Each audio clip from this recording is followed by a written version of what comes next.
The physical therapist had just finished my morning exercises when my daughter called. I was sitting on the edge of the narrow bed in room 14 of Hillcrest Rehabilitation Center, still catching my breath. My left hand still didn't grip things the way it used to, an aftermath of the stroke that the doctors kept describing as minor, as if qualifying the word would make my stubborn fingers cooperate faster. 11 days in, another 2 weeks, they said, and I might go home. The phone screen lit up, Denise. I picked up, expecting the usual check-in. How was breakfast? Did I do my exercises? Was the staff treating me well? The questions she'd asked every other day since I was admitted. Quick and dutiful, like ticking items off a list. Mom, she said, and her voice had a particular lightness to it. Bright, almost performative. Good news. Kenneth and I found you the most wonderful place. Meadow Glen. It's gorgeous, Mom, really. Garden views, activities, a whole community. You're going to love it. I opened my mouth to ask what she was talking about. And don't worry about the house, she added. Kenneth's already taken care of everything. Those last 7 words. I heard them and felt something cold slide through me, the way cold air comes under a door you didn't know was open. What, I said slowly, does taken care of everything mean? She laughed a little too quickly. Just sorting things out, making sure it doesn't sit empty while you recover. You don't need to stress about any of it. That's the whole point. I didn't respond. I sat on that institutional mattress with its crinkly waterproof cover and looked at my own hand. The one that still trembled slightly when I wasn't concentrating, and I thought about a file folder in James Carver's office. About what was in it. About the day I'd put it there. Mom, are you still there? I'm here, I said. I'll call you back.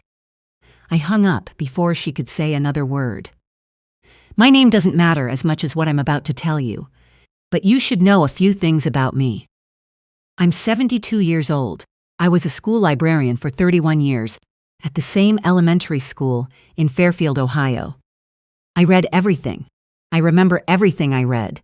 My husband Gerald passed 4 years ago. Pancreatic cancer, 7 months from diagnosis to the end, and we held each other through every one of those months. We had 38 years together, and not one of them wasted, even the hard ones. Denise is my only child. She married Kenneth 8 years ago, and I want to be fair to her because fair is what I owe even now. She was not always this person. The girl I raised brought stray animals home and cried at the end of movies she'd already seen twice, and called me on Tuesday evenings for no particular reason. That daughter and the woman who called me from the rehabilitation center are the same person, and reconciling those two truths is work I still do most mornings. Kenneth I never fully trusted, not because he was unkind. He had good manners and remembered my birthday, but because of the way he looked at things, rooms, objects, land. He assessed. When he first walked through my house, he moved his eyes the way an appraiser does, taking measurements, and only afterward thought to say how nice it was. His real estate company, Meridian Property Group, had been struggling for 2 years by the time the stroke happened. Deals that didn't close, investors who backed out, a commercial development in Dayton that turned into a quiet disaster. Denise had mentioned, in the careful way she had when she was working towards something, that things were tight. I'd helped twice, $15,000 the first time, $12,000 the second. Each time Kenneth called personally to thank me, specific about exactly what the money would fix. I should have recognized the performance for what it was. After Gerald died, they started mentioning the house. It began reasonably. The yard is a lot to manage alone. Those stairs, you know your knees aren't what they were. Have you thought about whether this place still makes sense long term? Always framed as concern. Always delivered with Denise's hand on my arm and her eyes doing that softening thing. 18 months before the stroke, after a bad vertigo spell that landed me in urgent care for a day, they asked to be added to one of my bank accounts. For emergencies, Kenneth explained. Just so someone who loves you can act fast if something happens. I added them to the account. I told myself it was practical. 2 months before the stroke, Kenneth sat in my kitchen and made a different kind of suggestion. A property management agreement, he said, would protect me. If I signed something giving him authority to manage the house temporarily, just while things were uncertain with my health, it would shield me from liability, handle taxes, cover maintenance. He wouldn't need to bother me with details. He kept using the word temporary the way people do, when they need you, not to look too closely at what's permanent. I listened. I nodded. I said I'd think about it. What I actually did was call James Carver. James had been Gerald's attorney for 20 years. He sits very still and listens completely before he says a word, which is rarer than it should be. I'd known him since he helped us navigate a property dispute with a neighbor in 1999, and then again when Gerald's estate needed settling. He's the kind of man who asks the question you didn't to ask, the one that changes everything. I sat in his office and told him what Kenneth had proposed and why the back of my neck hadn't stopped prickling since the conversation. James listened without expression. When I finished, he said, "Let's set up a trust." He walked me through it carefully. I would remain the sole grantor and beneficiary. Any transfer or encumbrance of the property would require my written authorization. Obtained in person, with a notary and witness, while I was documented as competent and under no duress. If anyone attempted to move the property outside those conditions, a reversion clause activated automatically. Ownership would snap back to me, regardless of what paperwork existed on the other side. He also suggested I document any future conversations in which Kenneth or Denise described any arrangement as temporary or administrative.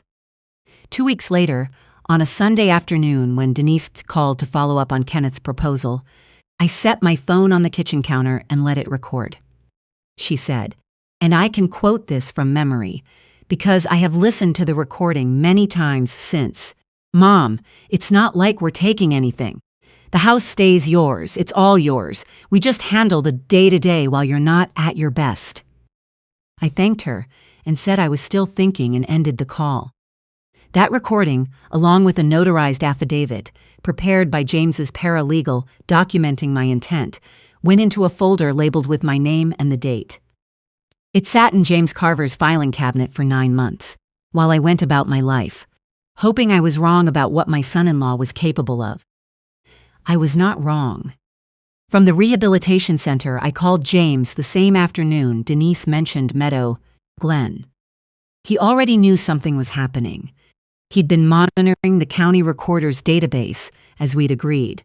3 days earlier, a quitclaim deed had been filed on my property, transferring ownership to Meridian Property Group, LLC. The document used a healthcare proxy form I'd signed 18 months prior, after the vertigo scare. A healthcare proxy. Not a durable power of attorney for property, not a financial POA. A document that authorized a designated agent to make medical decisions, and nothing beyond that. Someone had submitted it to a title company as evidence of authority to transfer real property. James said this quietly, in the tone he reserves for things he finds genuinely outrageous. Then he told me the trust clause had already been triggered by the filing, which meant the transfer was legally void. But the house had been listed for sale 4 days ago at $280,000. My house, the one Gerald and I paid off in full in 2009, in a neighborhood where comparable properties were moving for $370, $380, priced to close fast. "File everything," I said, "whatever you can file." He filed the quiet title action that afternoon. Then I called Peggy. Peggy and I met at a church rummage sale in 1987. We'd both reached for the same set of vintage casserole dishes at exactly the same moment and stood there in a standoff for a beat, and then she said, "You clearly have better taste than anyone else here, so we might as well be friends." She was a labor and delivery nurse for 34 years and has approximately 0 patience for nonsense in any form. When Gerald died, she brought a casserole every Wednesday for 3 months without once asking whether I needed it, because she already knew. When I told her what was happening, she was quiet for exactly 4 seconds. Then she said, "Give me the address. I'm going today." "Don't do anything," I said. "I'm not going to do anything. I'm going to look." She drove past the house that evening and called me after. Her voice had the particular flatness it gets when she's keeping herself controlled. There was a sign in the yard, Meridian Property Group. An open house scheduled for the weekend. A lockbox on the front door that had never been there before. On Saturday, she went to the open house. She wore her good wool coat and her reading glasses, and she walked through my house with a handful of strangers and a young woman from Kenneth's office, who described the kitchen as dated but with tremendous potential, and the living room as a blank canvas. Peggy said she nearly corrected her about the built-in bookshelves. Gerald and I had those installed custom in 1994, and they were not a blank anything, but she held her tongue and gathered information instead. She also spoke to my neighbor, Eunice, who is 80 years old and watches that block the way some people watch over a flock.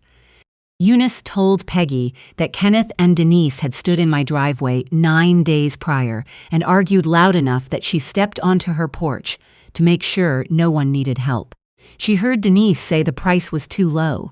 She heard Kenneth say he knew what he was doing. She heard Denise say she wanted to see the account statements. And she heard Kenneth say, in a tone that apparently ended the conversation, "Trust me." Eunice told Peggy she hadn't liked the sound of that one bit. Peggy had one more thing by the end of the week. A contact in commercial lending who confirmed that Meridian Property Group had recently registered a separate single-member LLC. Not a joint entity, a single-member LLC registered to Kenneth alone. The sale proceeds were apparently going somewhere Denise didn't know existed. When I was discharged from rehab, Peggy picked me up in her blue Buick with a thermos of real coffee and drove me straight to James Carver's office. I signed the formal fraud complaint, the elder financial abuse report required under Ohio law, and the emergency motion to halt the pending sale. James had already contacted the title company. The sale was stopped 3 days before the scheduled closing date. Kenneth called me at 7:15 the following morning. He did not apologize. He explained, in a voice that mixed warmth and warning in a way he'd clearly practiced, that I was making a costly mistake, that the property would be difficult to sell at all now, that I was hurting my own financial interests and Denise's future, and that, if I could be reasonable, we could still work something out that benefited everyone. I said, "I'm recording this call." There was a pause. He said, you can't just."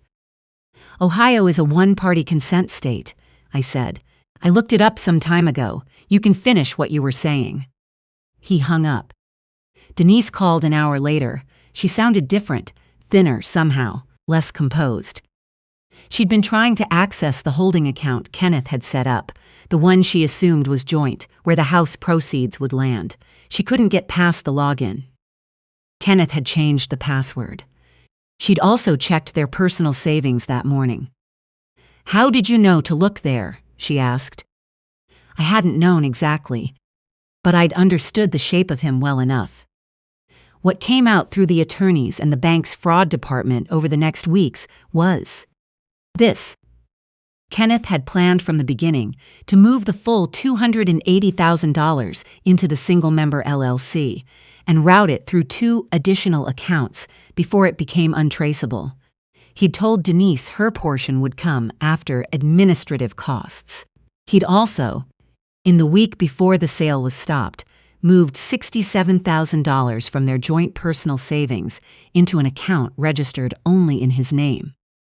He left on a Tuesday, took his car, a duffel bag, his laptop, and the dog. I thought that last detail said everything about his character. He'd take the dog but leave his wife. Denise came to Peggy's house on a Thursday evening 3 weeks later. She knocked and I answered, and she looked the way people look when the version of their life they'd been holding on to has finally come down. Not dramatic, just depleted. All the effort of maintaining the story visibly gone from her face. She sat in Peggy's living room and I sat across from her. Peggy made tea and left us alone, which was precisely the right thing to do. Denise said she'd known, somewhere underneath everything, that what she'd been doing to me wasn't right. That she'd let Kenneth's certainty fill in the space where her own conscience should have been asking questions. That the Meadow Glen brochures he'd shown her, beautiful grounds, a cheerful dining room, a community for the next chapter, had made it easier to believe she was doing something for me rather than to me. That she'd wanted so badly for his plan to work, for their financial problems to be solved, that she'd stopped examining what the plan actually required of her. I listened. I didn't rush in to make it easier for her. Finally, she asked, "Are you going to press charges against me?" "The prosecutor's office will make that determination," I said. "What I've given them is the truth. All of it." She nodded. She didn't ask me not to. Before she left, she said, "I should have called more after Dad died, shown up differently." She looked at the floor, then back up. "I don't have a good reason why I didn't. I just didn't." I didn't argue with her. There are things you can't apologize your way back from, and there are things that can still, slowly, be rebuilt. I wasn't sure yet which category we were in. I suspected it was both. The hearing was on a Monday in April. I wore the charcoal blazer Gerald had liked best on me, and Peggy sat in the gallery the whole time, still as furniture. James presented the trust documents, the recording of Denise's phone call, the misused healthcare proxy, the county records showing the fraudulent deed transfer, and the communication logs establishing Kenneth's intent. The judge, a practical woman in her late 60s who had the look of someone who had heard every variety of human foolishness and was no longer surprised by any of it, granted the quiet title ruling in under an hour. My house was mine again, as it had always been, and now the paperwork said so too. In the courthouse parking lot, Peggy hugged me hard enough that I told her to mind my shoulder. "Sorry," she said. "I've been holding that in since February." "I know," I said, "so have I." Kenneth was located in Scottsdale 6 weeks after he disappeared, using a credit card at a gas station. The Ohio Attorney General's office had him extradited on elder financial abuse, fraud, and forgery charges. Denise cooperated fully with the investigation. Her attorney negotiated an immunity agreement in exchange for her testimony. She filed for divorce from her father's town in Columbus, where she'd gone to stay while she worked out what came next. The calls we have now are not long and not easy, but they happen on the first Tuesday of every month, and that rhythm is something I did not expect to still want. I find that I do. I went back to the house on a Wednesday. Peggy parked in my driveway like she'd always had the right to, which I found deeply satisfying. The for sale sign was gone. The lockbox was gone. The key felt right in my hand, the lock familiar, the front door opening with that slight resistance at the bottom that Gerald had always meant to fix and never quite got to. Inside, the house had been staged, given the careful, depersonalized look that real estate requires. My own furniture arranged to look like no one's in particular. Someone had placed a bowl of artificial lemons on the kitchen counter. I removed it and put it directly in the recycling bin. Gerald's study was the last room I walked into. They hadn't changed much there. A vase of silk flowers on his desk that wasn't his books still lined up on the shelves behind it, a little dusty. I stood in the doorway and let myself miss him fully, the way I rarely allowed myself anymore, the kind of missing that lives in the bones. Then I crossed the room and opened the window. In the weeks that followed, I started painting. Not the walls. I mean actual painting, canvas and brushes, something I'd been meaning to try since Gerald and I watched a documentary about Georgia O'Keeffe in 2019. And I'd sat there thinking, I want to do that someday. I had been waiting for someday, like it was a destination I'd eventually reach. I bought a beginner's set and set up an easel in the corner of the study, in the light from the window I'd opened. My first attempts were honestly terrible. They were also completely mine. Peggy came for dinner every Sunday. We watched old films and disagreed about which decade had produced the best ones. She maintained the 70s, I argued the 40s, and we never resolved it and probably never would. I went back to my old library on the third Thursday of each month to run a book club for senior patrons. The librarian who'd taken my position when I retired had asked, and I'd said yes before she finished the sentence. The members ranged from 64 to 89 years old and had opinions about literature that made every meeting feel like a small, productive argument between people who genuinely cared about the same things. James sent me a handwritten card when the criminal case against Kenneth was bound over for trial. It said only, "You prepared well. I'm glad it held." I kept it on the refrigerator under a magnet shaped like an open book. I used to think the hard part of a woman's life happened when she was young. The proving herself, the building, the surviving the things that tried to undo her. I understand now that the hard part doesn't stop at any particular age. It changes shape. The question isn't whether something will come for what you've built. It's whether you'll still be standing when it's finished trying. I'm still standing. The key still fits. The window in Gerald's study opens when I need air, and the books are still on the shelves where he left them. And on Sunday evenings, my friend sits at my kitchen table, and we argue about movies from decades neither of us is willing to let go. That's not nothing. For a woman who almost lost everything while lying in a hospital bed, that is the whole world.